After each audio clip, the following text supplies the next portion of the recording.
So it's the start of day 5. I think that makes it Saturday. There's supposed to be another 2 inches of rain today, which Roslyn is very unhappy about.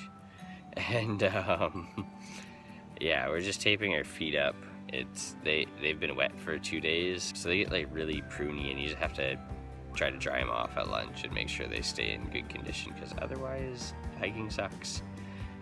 We got up at 5:30 today to take advantage of some daylight as much as possible. Hopefully get into camp really early, so we have a lot more time to like dry out and get a really good sleep. And we're gonna try to get up at about 5:30, 6 o'clock again tomorrow, because we have to catch the ferry by 3:30, and we really don't want to miss that. How's it going, Roslyn?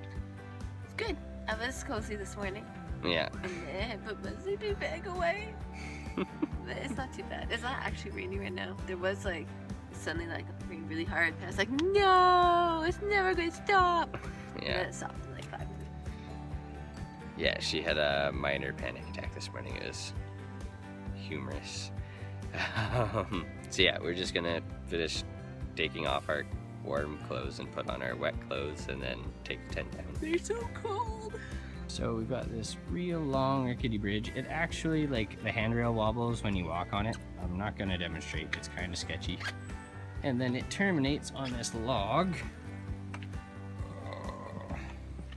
Oh, yeah. And there's the log. It's basically a river. And it probably goes on for like 50 feet, and Roslyn's trying to deal with it right now. Apparently today is a lot of log crossings, and as long as the rain holds out, that should be okay.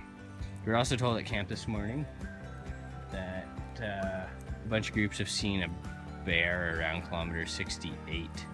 So we're just gonna take it cautiously today. We got the bear spray, so it's not a big deal. Yeah, hopefully we don't see it.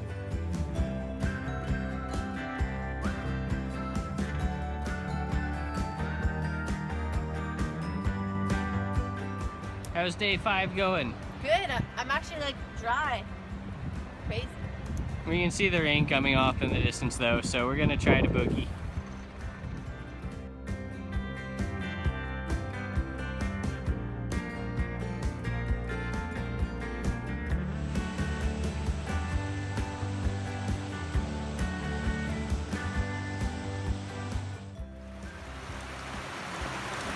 So it is night 5. It is our last night, thankfully. Woo! There's some people over there trying to set up. I don't know. You can probably see the rain a little in the video. There's so much rain. Yeah, we actually trenched around our tent tonight. This is the worst night for rain, but this has basically been the setup every day for us eating supper in about 8 square feet of space. For the record, I'm only half in the tarp. Yes, Roslyn is only half in the tarp at any given time. That's just the way things worked out with the breakdown of duties. I'm soaked anyway, it doesn't matter. And this is only made possible by this lovely tarp. Last minute purchase Yeah. in Vancouver. Which we bought like 2 days before coming. Otherwise the tent would be wet on the inside.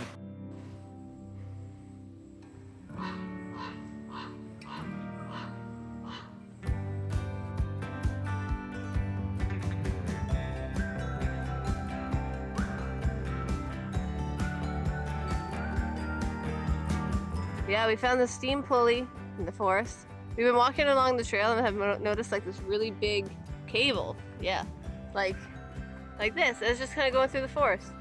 And we realized it's the thing that this would pull.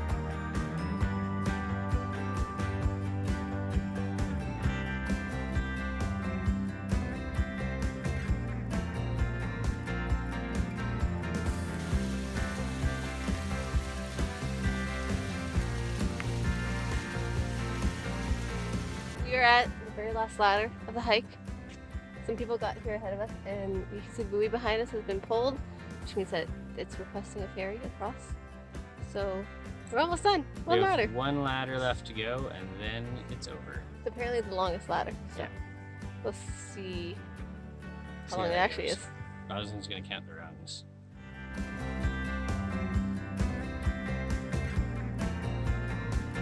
Okay, so Roslyn's come down the ladder now. It's a pretty tall ladder.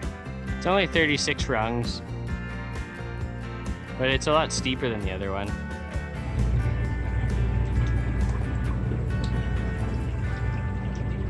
Smoothest panorama I've ever done.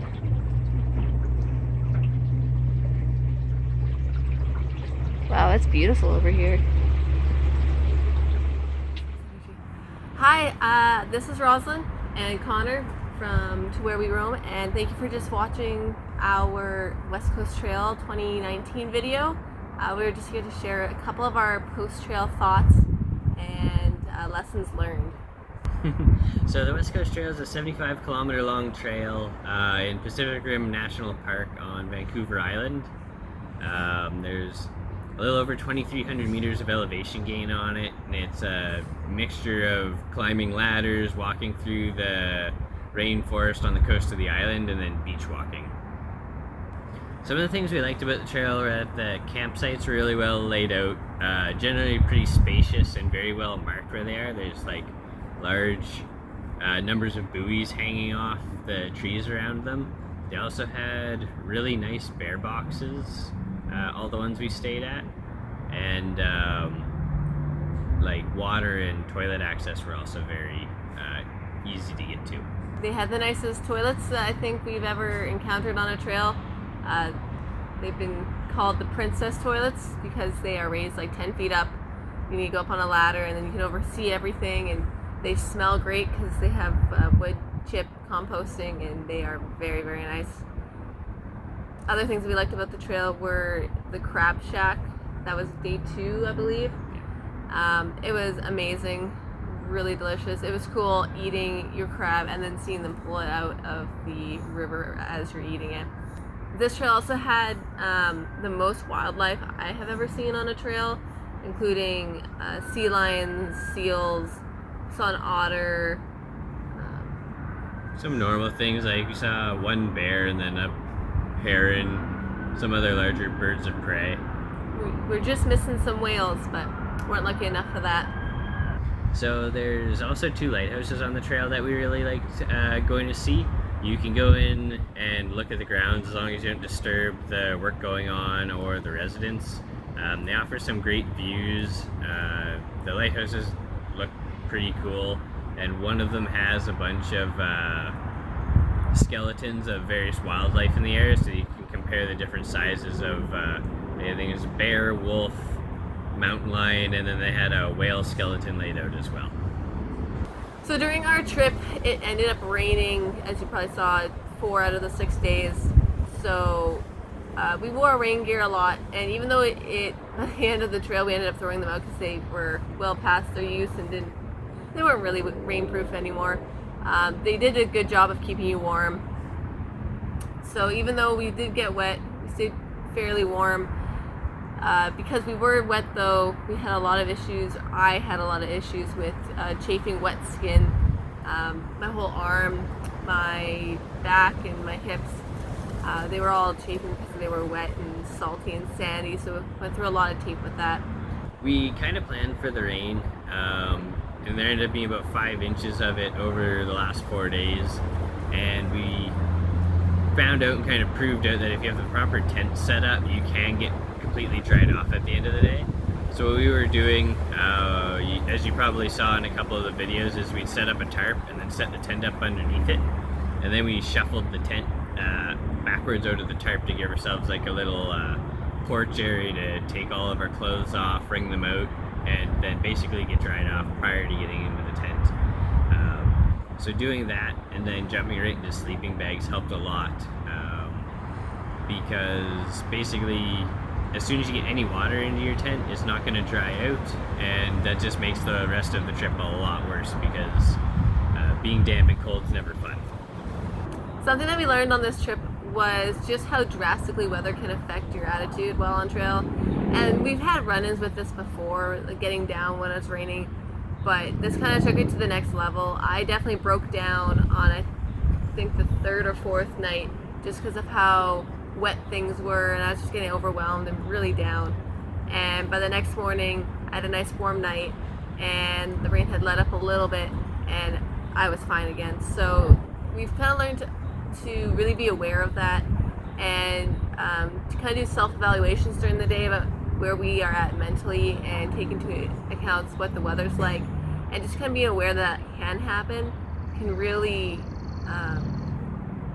help reset that kind of mood.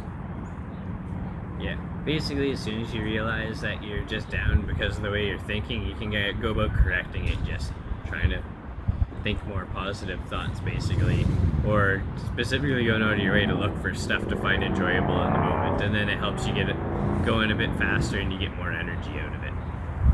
Out of all that, basically, with the amount of rain, being wet all the time, a lot of sand because you're right on the coast, we basically just got used to being very uncomfortable all of the time, and it's kind of trite, and people say it all the time, they have to get used to being uncomfortable, or you have to become comfortable being uncomfortable, but that is one of the large takeaways we had from the trip. So for future hiking trips, we're going to do a couple of things differently. One thing that we've been working on for a while is bringing less food. I think we had like 3 days worth of food left over at the end of the trip, not including like the extra day's food that we brought. So that's 5 or 6 pounds of weight we carried 75 kilometers that we didn't need to. The next time we do the West Coast Trail specifically, we're also going to do it northbound instead of southbound. What that helps us with is it gives us more time around some parts of the trail that we didn't get to see as well, and the direction's better for catching the tides properly, to go see some of the caves and other low tidal areas that we had to miss because the timing of our trip just didn't match up with the low tide periods. It also helps saves the easier sections for last when you're most tired, and you can tackle the really hard southern bits first. Another thing that we want to change for the next time we do this hike is really take the time to enjoy the sights that we came there to see, like the Sea Lion Lookout Rock and the Crab Shack, the waterfall, some of the tidal pools. Just be able to take the time when you want to enjoy the trip. One of the things that we are currently working on to help facilitate this is doing a constant push between sites, just really increasing our base hiking speed so that we're not just kind of lazing and dawdling between sites, but really hiking with a purpose so that we can spend that time that we want where we want to. So if you like these little FAQ bits kind of at the end, you can send us in any questions you have and we could actually answer some questions. Drop a comment or let us know that you like these and we can do more of them at the end of some of our hikes. And if you like any of our videos, please like, comment, and share them because it helps them get around and it gives us good feedback on knowing what you guys want to see more of. Thanks for watching. We found out how...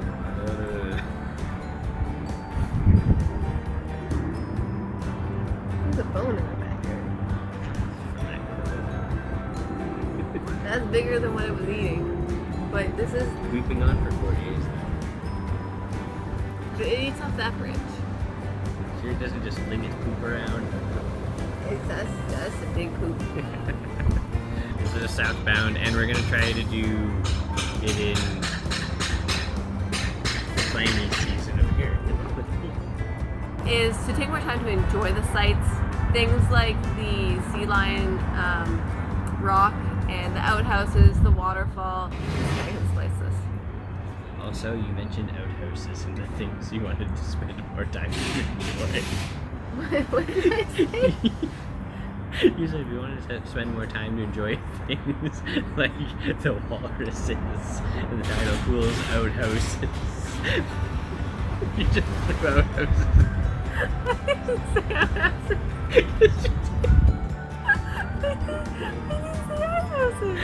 I didn't say outhouses. Let's bring it back and see what I actually said. And the outhouses.